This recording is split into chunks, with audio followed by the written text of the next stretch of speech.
Well, hi folks. Today we're going to make my Grandma Kraun's Hungarian stuffed cabbage. Now, you may know that there are two different types of stuffed cabbage. There's a sweet stuffed cabbage and there's a spicy stuffed cabbage. Well, my grandmother's Hungarian stuffed cabbage is the spicy kind, so we're going to need lots of salt and pepper in this recipe. Now, the first thing you're going to have to do is you're going to have to gather up all your ingredients. You start off with 5 cabbage because we always make enough for friends and family. This recipe makes 50 to 60 good-sized stuffed cabbage. We use 6 medium onions, about 8 cloves of garlic, 1 pound and 3/4 of cooked rice, 3 sticks of margarine, 5 pounds of 80% fat-free ground beef, 2 1-pound 12-ounce cans of crushed tomatoes, 1 1-pound 12-ounce can of tomato sauce, 8 tablespoons of kosher salt, and 6 tablespoons of pepper. That's right, we use a lot. It's spicy. And you're going to need a little bit of water. Start by putting 1 or 2 large pots of water on to boil. You're going to use them to parboil the cabbage so that the leaves peel off easily. While it's boiling, you can core the cabbage and begin preparing the other ingredients. You'll boil the cabbage for about 10 minutes, carefully draining the cabbage and setting them aside to cool a bit before you peel the leaves. Put the meat in a large bowl or pot. Add the rice and add the salt and pepper as you mix. Add the salt and pepper a little at a time. Don't dump it all in there or somebody's going to get a mouthful of salt or pepper. There are 2 methods of mixing. This is the hard way and this is the easy, fun way. Now it's time to cut the onions and chop the garlic. Here's where the food processor comes in handy. Don't chop the onions too fine or they'll become soupy. Chop the garlic well, but it doesn't have to be finely minced. Add it to the onions, and now melt the margarine and add the onions and garlic over medium heat. Stir for a minute or 2, and then add the meat and rice mixture, stirring with your choice of methods. Peel the cabbage leaves. You'll want at least 60 because you may have some rips or you may make some small and get a few extra. What you have left over is going to be shredded in the food processor for use when you begin layering the cabbage in the pot. You'll have cabbage left over even after that, but it's the one ingredient you don't want to run out of.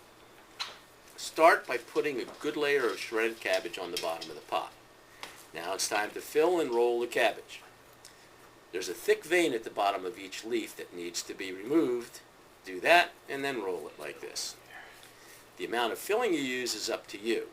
I make them about 3 inches long and about 2 inches in diameter. Depending on the depth of your pot, you'll be making 3 to 4 layers. This pot held 3 layers. When the second layer is in place, add another layer of shredded cabbage and a can of tomatoes.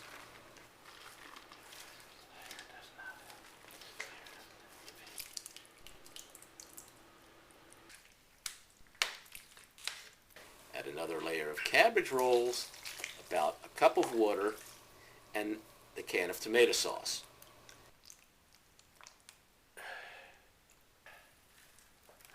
Now some more shredded cabbage, and the final can of crushed tomatoes.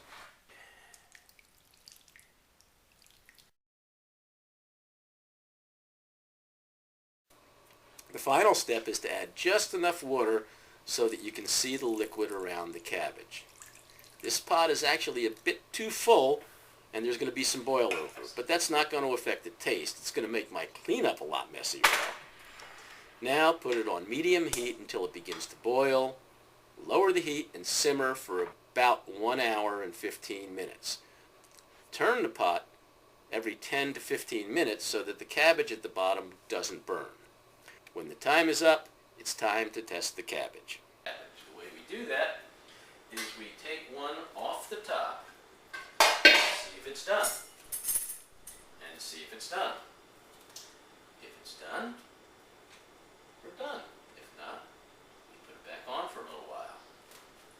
So we take out a cabbage, and we slice it in half. Look at the middle. Looks like it's just about done. We'll let that cool. cool a little bit.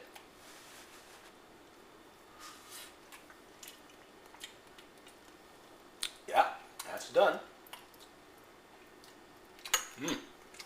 Good stuff.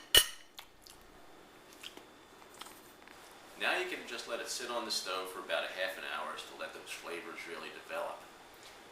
When it's done, all you have to do is serve it and enjoy. You can divide things up with family and friends and freeze whatever is left over.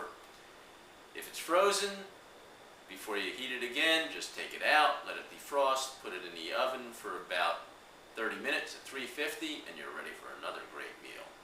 So that's Grandma Kraun's Hungarian stuffed cabbage.